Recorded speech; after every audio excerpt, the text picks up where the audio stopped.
mon époux et moi, nous sommes tellement ravis de vous faire encore cette présentation. Bonjour Dali. Bonjour, bonjour.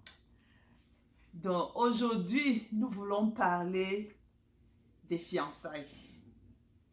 Qu'est-ce que les fiançailles?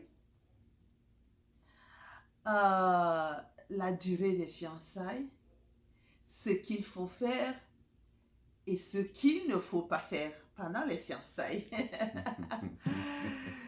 Je voulais bien que nous puissions rester dans le cadre des fiançailles dans la foi, les fiançailles chrétiennes.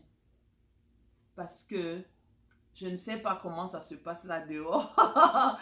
Il y a tellement de désordre là dehors. Donc c'est mieux que nous focalisons sur les fiançailles dans la foi. Ok, Dali. Yes. Qu'est-ce qu'on entend par fiançailles? Qu'est-ce que les fiançailles? Est-ce que tu peux d'abord nous donner une définition des fiançailles? Je te remercie une fois de plus pour cette opportunité que tu me donnes encore d'intervenir dans ta fenêtre YouTube pour éclairer l'opinion ou pour apporter un peu plus quelque chose concernant les fiançailles. Ce qui peut édifier, ce qui peut aider les gens à vivre une vie tranquille, une vie meilleure selon le plan de Dieu. Donc pour moi, quand je dis les fiançailles, c'est une promesse réciproque que deux personnes de sexe opposé se font pour se mettre prochainement dans les liens de mariage. C'est pour ça que je dis que c'est un fait juridique, ce n'est pas un acte juridique. C'est-à-dire que ce sont des paroles de promesses. Okay. Yes. Il n'y a pas d'écrit où la loi dit ceci, cela. Donc, les fiançailles aussi, c'est la période qui court entre la promesse qu'on s'est faite de mariage jusqu'au jour de la célébration du mariage. C'est cette période-là qu'on appelle les fiançailles. Perfect. Elle peut être relative, plus ou moins longue, une longue période, et ça dépend. Mais pour nous, les chrétiens, la parole de Dieu dit que nous devons bâtir sur le roc qui est Jésus. Que tout ce que nous bâtissons sans Jésus, c'est du sable mouvant, ça ne peut pas tenir. Ça peut s'écouler à tout Ça moment. peut s'écouler à tout moment. Donc, sachant que le mariage, c'est quelque chose de très précieux et très, très important. Nous devons prendre le temps de bien bâtir, poser la fondation. Donc, la fondation commence déjà pendant les fiançailles, n'est-ce pas? Yes. Ok.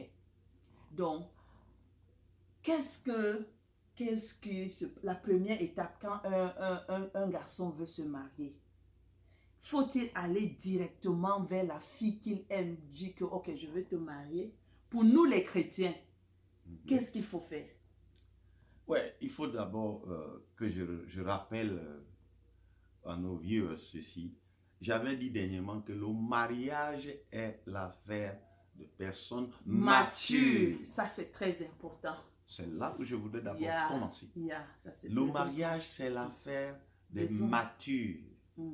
Par les gens qui se lèvent par coup de tête, par sentiment, ou par imitation, ou par précipitation. Exactement. Ils veulent se marier. Ils veulent se marier. C'est pour ça que je voudrais mettre les bases de ce que nous sommes en train de faire.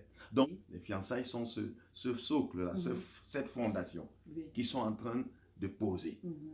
Et tu sais, nous savons tous qu'une bonne base va soutenir un édifice qui met l'homme. Donc, une mauvaise fondation peut faire à ce qu'un bâtiment se coule à tout moment. Voilà. Même la Bible dit, celui qui a bâti sur le sable et celui qui a bâti sur le roc. Et notre roc, c'est Jésus. Merci. Amen. Parce que tu l'as dit. Amen. Amen. Donc, un jeune homme voit une fille qui l'intéresse et il a de l'attraction. Il y a l'attraction du côté de la fille. Le cœur brûle. Ouais, il a des sentiments d'amour. Le cœur brûle, le cœur tape. Il a trouvé Quand il ce qu'il a la voit, tant cherché. quand il la voit, le Et cœur alors, tape. Boum, boum. il voudrait donc se présenter, il voudrait entrer en contact avec la fille Il y a pour lui exprimer ses ses désirs désirs. et ses volontés Mhm. et ses projets. Il y a. Donc, pour moi, je dirais, ce dernier, par manque d'expérience, Mhm. il peut gâter ce qui est déjà bon. Il y a. Donc, il doit rencontrer son responsable spirituel, ou son père spirituel, Spirituel. ou son pasteur, ou son dirigeant dans le Seigneur. Mhm. Et il lui présente le problème. Il y a. D'abord, s'il est chrétien, il faut qu'il commence d'abord à prier. Très important. D'abord prier, avant même de chercher une personne. fiancée. La première des choses, Il y a. il faut présenter ce projet à Dieu. Les projets échouent de faute de conseiller. Donc la Bible dit. Donc, quand il présente dans ce projet à Dieu, Dieu devient maintenant celui qui va orienter ses pas. Celui qui va diriger ses pas. Et dès qu'il trouve donc celle qu'il voit qu'avec celle-ci, ça peut aller. Maintenant, il faut qu'il aille encore chez son père spirituel. Son dirigeant spirituel, peut-être un pasteur ou whatever. Ou un bon ancien. Oui. Donc, lui poser le problème. Ils vont encore prier. Ce dernier va aussi prier. Et ce dernier donc peut aller engager dans la procédure. C'est-à-dire que le gars va exprimer ses volontés et ce qu'il éprouve par rapport à la fille. Donc, ce que je veux juste ajouter, c'est que mon époux est en train de dire que vraiment, le mariage n'est pas l'affaire des enfants. Non.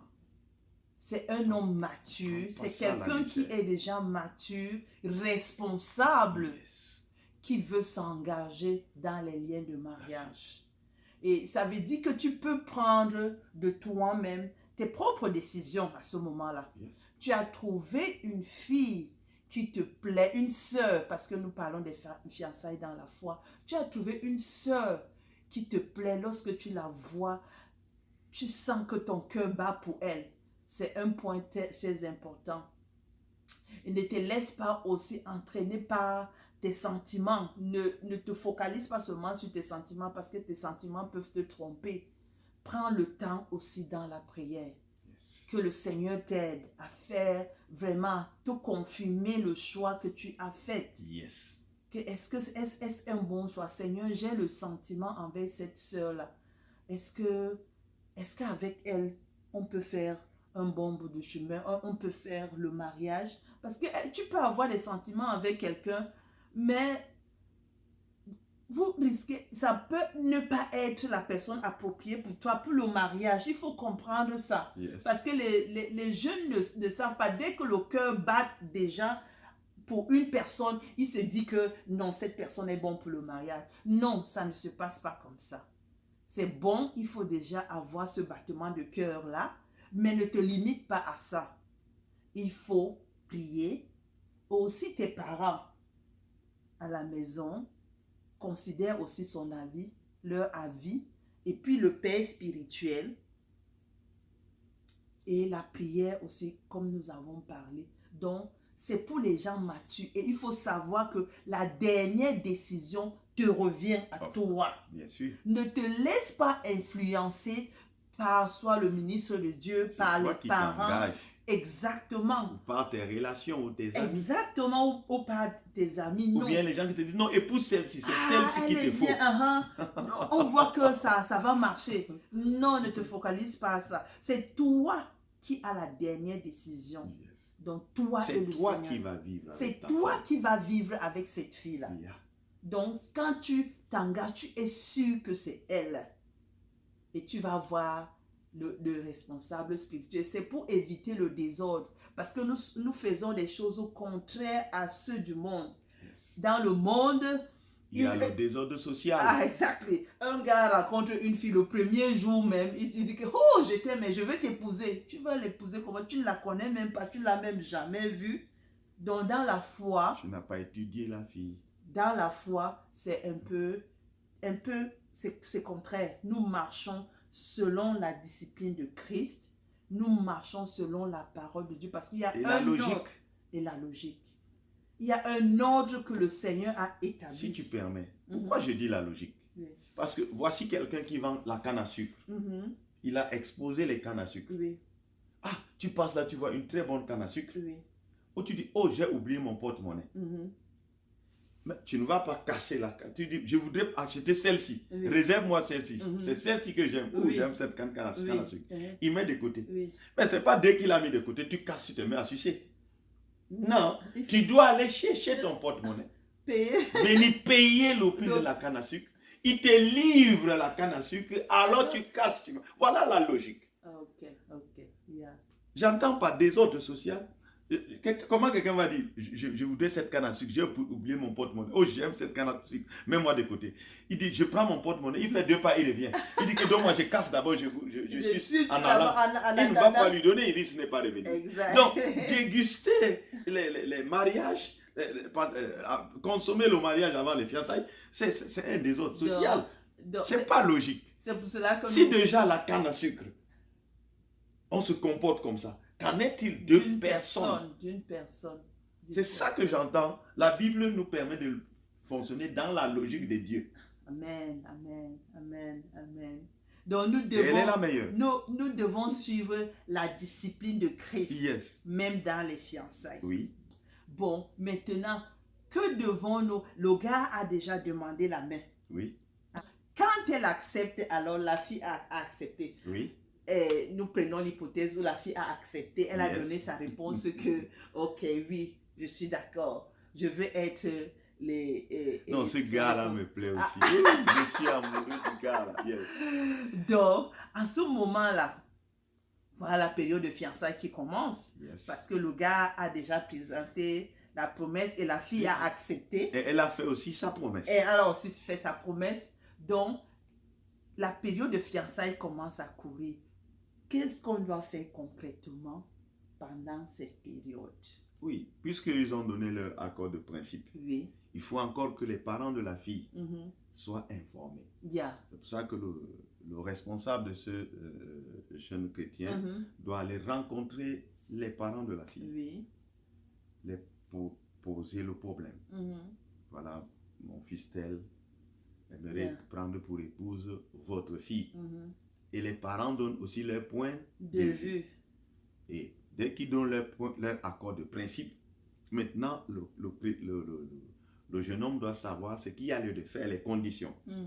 Comme la canne à sucre a son prix à payer. Donc, les conditions maintenant. On lui donne les conditions, comme il y a les listes de ceci, là, d'autres, par-ci, par-là. Et il va donc se préparer. Ok. Pour venir donc finaliser ces conditions. Pour ne pas dissatisfaire les parents. Ça c'est dans le cadre de la dot, les procédures. Bien sûr. Moi, je veux qu'on se focalise particulièrement dans les rapports entre le fiancé et la fiancée. Let's go. Donc, qu'est-ce qu'il faut faire pendant cette période-là, quand on est fiancé? Donc, on vous a déjà mis en contact, vous êtes déjà en contact. Ça veut dire que on vous a donné la permission de communiquer, d'échanger. Qu'est-ce que vous devez causer? Qu'est-ce qu'on peut causer là? Oui, comme nous avons dit tantôt, la période des fiançailles, c'est la période que les deux individus doivent se connaître. Chercher à Ils se doivent connaître. échanger. Ils Ils doivent communiquer. Là où les deux se posent des questions. Les questions même les plus profondes. C'est une période où ils s'étudient. C'est une période où ils se découvrent. Donc, on doit trouver du temps pour que ces derniers doivent communiquer. Ils doivent vraiment communiquer. Ils doivent échanger. Parce que les hommes ne sont pas les choses ou les objets. Yeah. Ce n'est pas une canne à sucre qui est muette, non. C'est un individu qui peut s'exprimer. Alors les deux là s'échangent pendant cette période. Yeah. Ils se découvrent pas des questions, beaucoup de choses, ta famille. Exactly. On pose les questions dans tous les sens. Exactly. Il faut même aller plus loin. Mais d'habitude, quelle est la maladie? Est-ce que tu es souvent... Et quelle maladie tu as fréquemment quel genre de maladie? Il faut connaître aussi l'aspect santé. Il faut connaître l'aspect santé. Donc, Pour ne pas être surpris que, oh, j'avais épousé le monsieur, celui il avait une grippe saisonnière. Chaque année, la grippe. Chaque année, le rhume. Il ne m'avait jamais dit. Non. Il peut Il faut avoir... connaître le bilan de santé de l'individu. Il peut connaître... Peut-être il avait souffert de ça et maintenant le Seigneur l'a guéri. Il ne Je ne souffre parle plus pas de des ça. choses du passé. Oh, Je ok. parle de ce que les fiancés sont pendant train de qu'ils se suivre. rencontrent. Oh, ok. C'est très Ok, important. il faut savoir que peut-être de temps en temps, je suis menacée par le palu. Donc, c'est pour dire que pendant la période de fiançailles, communiquer Yes.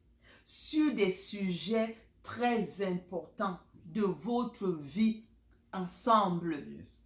Ne passez pas le temps à raconter des futilités qui ne vous servent à rien. Non.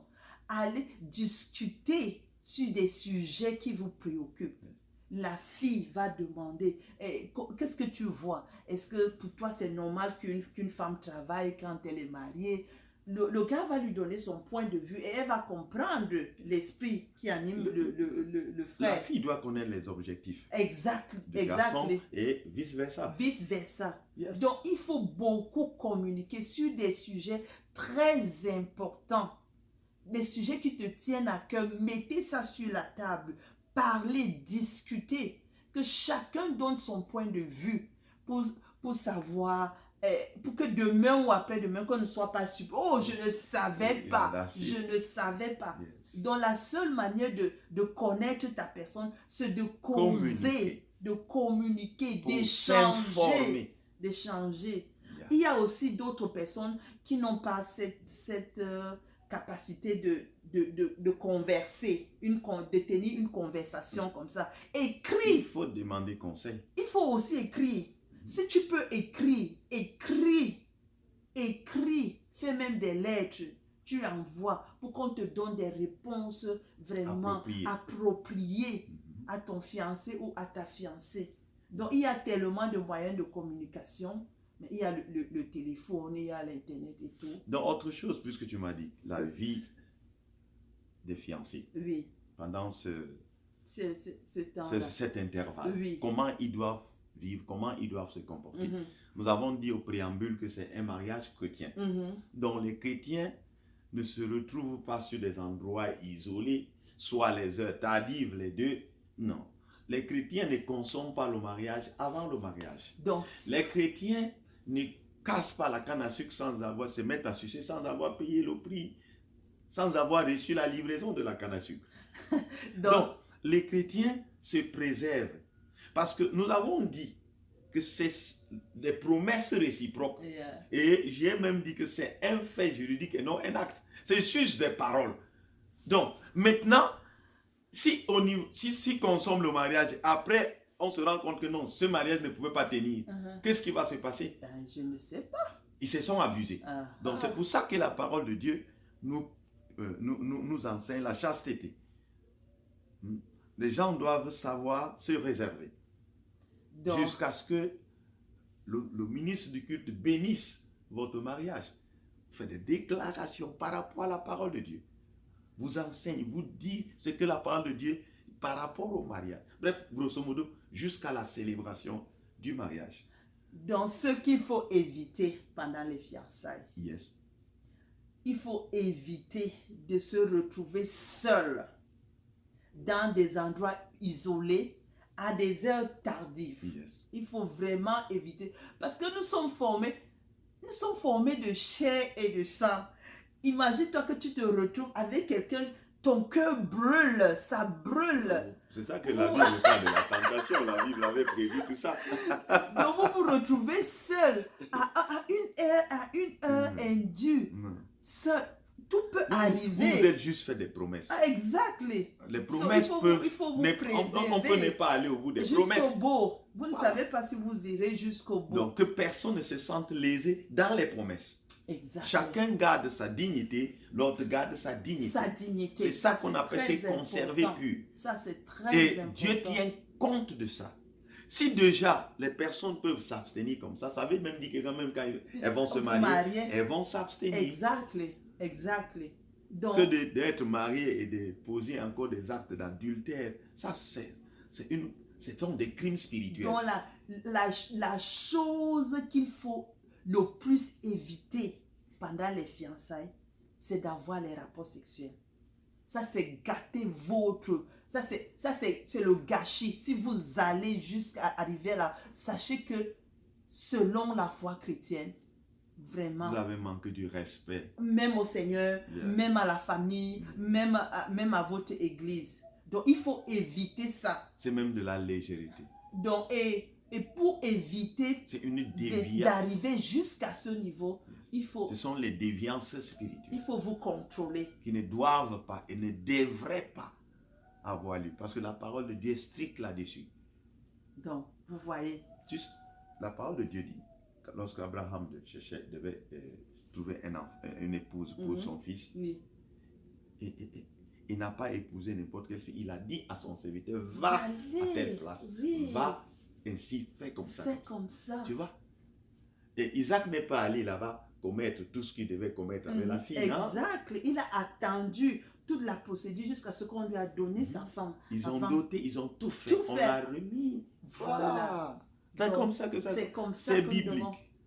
Nous devons respecter notre Dieu, notre foi, nos familles et nous respecter nous-mêmes. Parce que quand vous commencez ce désordre déjà pendant les fiançailles... On ne mange pas une nourriture qui est en train de cuire. You can't eat something you are cooking. I like that! Non. Il est champion, hein? On est en train de préparer la nourriture. Ça va te brûler. Mais elle va même te donner de la... La nourriture n'est pas encore bien que tu manges. Tu auras des indispositions gastriques. Sois patient. Ouais. Quand il y a des nourritures qui... Mais les gens tombent malades, on les hospitalise. Pourquoi se retrouver sur un lit d'hospitalité, l'hospitalisation spirituelle? Parce qu'on a mangé une nourriture qui est en train de cuire. Pourquoi se faire brûler les mains? Parce qu'on voudrait prendre un morceau de viande qui... Non! Laisse la viande cuire, laisse-la risoler. Qu'on te serve sur la table comme un gras. Mais tu manges en gras. La nourriture se mange à table, pas dans... Le mariage est très bien lorsqu'on a suivi toutes les procédures. Oh, Dieu est merveilleux. Et selon la parole de Dieu, vous arrivez, quand vous passez une bonne étape de fiançailles, sans se compromettre, je vous assure que vous avez fait un grand pas dans la réussite de votre mariage déjà. Donc, les fiançailles, faites attention s'il vous plaît. Ne vous précipitez pas. Ne vous précipitez pas. Non. Prenez le temps de bien communiquer. C'est un temps aussi de bien prier. C'est le temps de préparation. Exactly. On est en train de se préparer à se mettre ensemble. C'est ça que j'entends par les liens du mariage. Il n'y a pas encore lien. Il n'y a que promesse. Il faut qu'il y ait lien de mariage. Alléluia. Quand vous êtes déjà unis, c'est ça qu'on appelle lien. Le jour qu'il y a lien, ça devient mariage. Et alors on consomme mariage.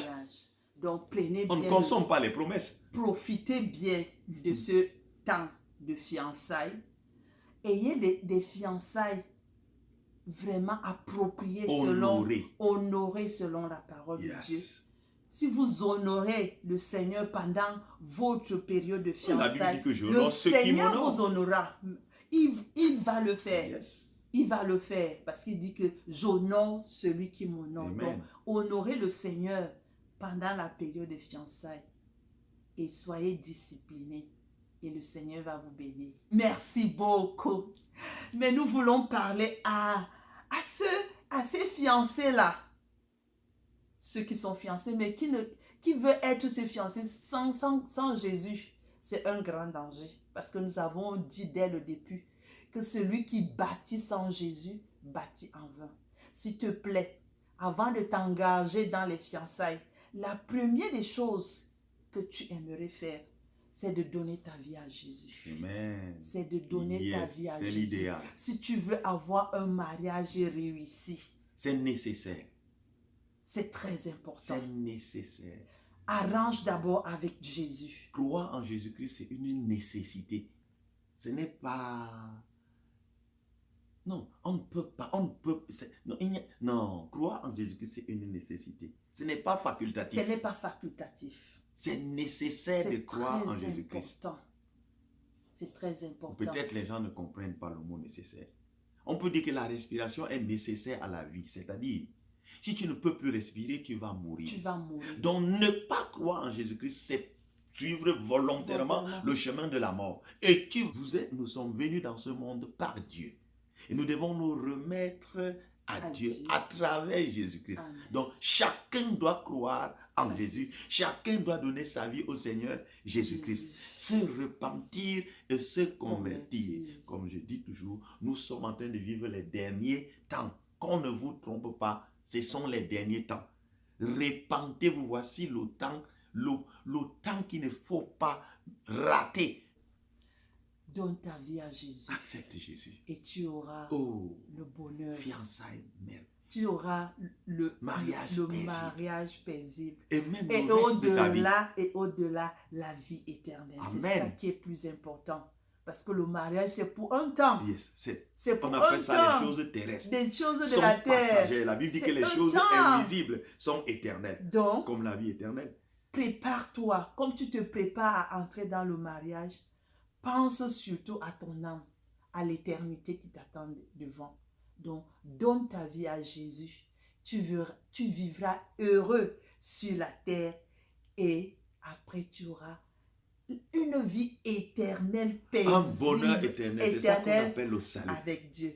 Merci beaucoup de nous avoir écoutés. Dali, merci beaucoup. Que le Seigneur vous bénisse. Bye bye. God bless you.